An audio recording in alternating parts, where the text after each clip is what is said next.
뉴욕 증시 5분 브리핑입니다. 자, 뉴욕 3대 지수는 어제에 이어서 큰 방향성 없이 횡보하면서 마감을 했죠. 3대 지수 모두 약법으로 마감을 했고, 하락 종목들은 그 대신에 7대 3도 비율로 하락 종목들이 의로 마감을 했습니다. 최근에 러셀 지수가 계속 빠지고 있는데, 연준 의사록이 오늘 나왔죠. 전체적으로 내용 자체가 굉장히 긴데, 요약하자면은 이번 12월에 금리 인하는 매파적인 금리 인하가 맞았다.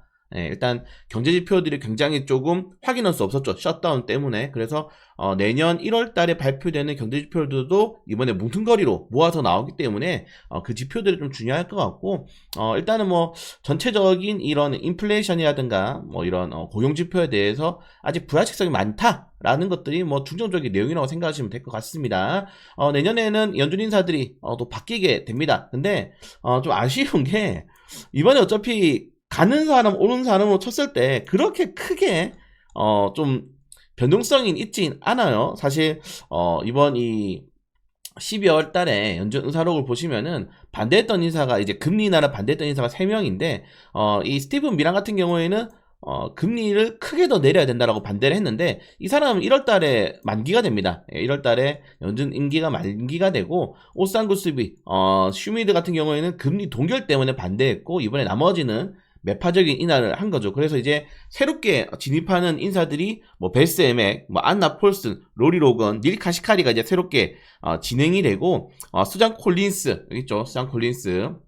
그리고 오산 굴스비, 오산 굴스비도 내년에는 투표권이 없습니다. 그리고 이 무살렘도 투표권이 없는데, 알베르트 무살렘 투표권이 없는데, 새로 들어온 사람, 나가는 사람 4명, 들어온 사람 4명인데, 새로 들어온 사람 중에 안나 폴슨 이 빼고는 또 다 매파적인 인사예요. 그러니까 어차피 지금 스티븐 미란이 비둘기파잖아요. 그럼 똑같아요. 비둘기파 1명, 매파 3명이 투표권을 잃고, 또 새롭게 내년에 들어온 사람도 안나 폴슨 빼고는 로리 로건, 리디 카시카리, 베스에맥이 매파적이에요. 그렇기 때문에 크게 투표권에 이런 변동성이 없다는 거는 이번에 매파적인 인하가 기조가 이어질 가능성이 높다는 거겠죠. 물론 파월 연준 의장이 이제 내년 5월 달로 인해서 이제 의장 자리에서 내려오게 되면서 이제 차기 연준 의장이 나타날 수 있고, 그리고 스티븐 이 미란의 자리를 아마 누가 또 들어올 것인가, 베스 에맥이 들어올 가능성이 굉장히 높아지고 있죠. 그렇기 때문에 베스 죄송합니다. 그 새로운 연준 의장이 아마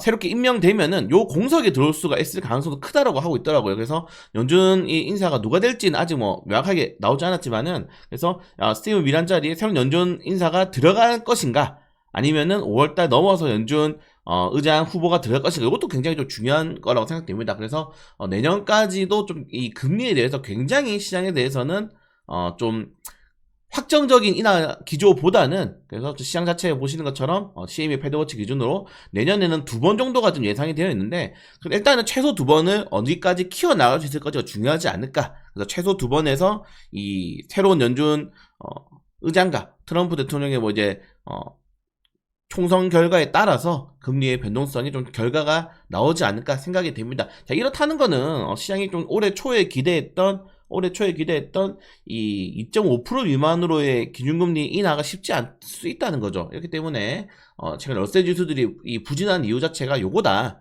금리에 대한 불확실성이 굉장히 올해 하반기부터 커졌기 때문에 나오고 있는데, 좀 안타깝다라고 생각하시면 될 것 같습니다. 그래서 내년에는 여러분들 코스닥 쪽으로 좀 중점적으로 돌아오시는 것도 괜찮을 것 같고, 미국 투자 많이 하시는 분들 같은 경우에는 저는 좀 그렇게 생각하고 있어요. 자, 그리고 러셀 같은 경우, 그 S&P 500 같은 경우에는 테슬라 팔란티어 정도 제외하고는 빅테크 종목들이 큰 방향성이 나오지 않았죠. 테슬라 같은 경우에는 차량 인도 예상치가 좀 감소했다는 발표하게 되면서 하락이 나왔고, 자, 오늘 그리고 이제 엔비디아가 이스라엘 AI 기업을 또다시 인수를 한다고 합니다.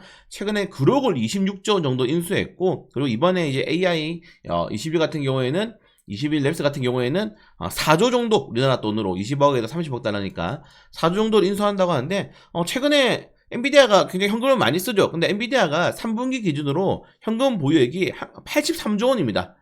많이 쓰긴 하지만은 여전히 현금이 좀 많이 남아있다라고 보시면 될 것 같고, 그래서 여전히 M&A에 대한 이런 기대감들, 결국에는 경쟁업체들을 다 인수해서 그냥 시장 파일을 내가 계속 가져가겠다라고 생각하시면 될 것 같아요. 그래서 이런 것들은 시장에 대해서 승자의 저주라고 볼 수도 있겠는데, 이게 뭐 사실 그룹 같은 경우 26조는 좀 크긴 크죠. 그래서 이게 대해서 최근에 그룹 인수로 인해서 약간 목표가가 떨어지는 그런 보고서 나와 있긴 한데, 일단 엔비디아가 우리는 뭘 봐야 되냐면은 결국 인공지능의 진시입니다.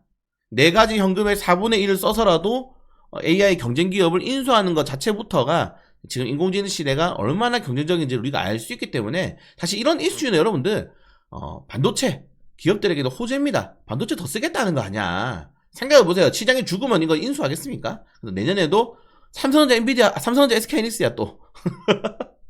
자, 그리고 뭐 트럼프 대통령의 이번에 뭐 SNS에서 갑자기 뭐 독수리가 풍력 발전소 때문에 죽었다라는 사진 올리면서 풍력 발전소 또 때리가기 들어가겠는데, 이게 뭡니까 여러분들? 신재생 에너지 죽이고 본인이 지금 밀고 있는 핵융합 에너지 밀겠다는 거 아니야? 비추론의 스택?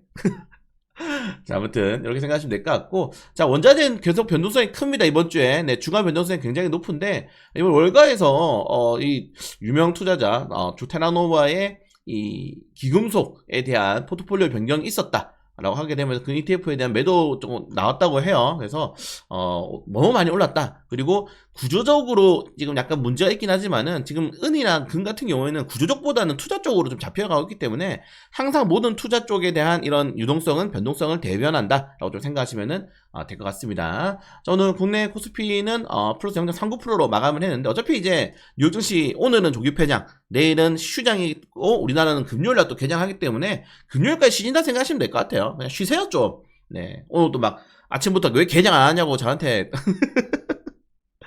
쉬시면서 연말 준비하시면 될 것 같습니다.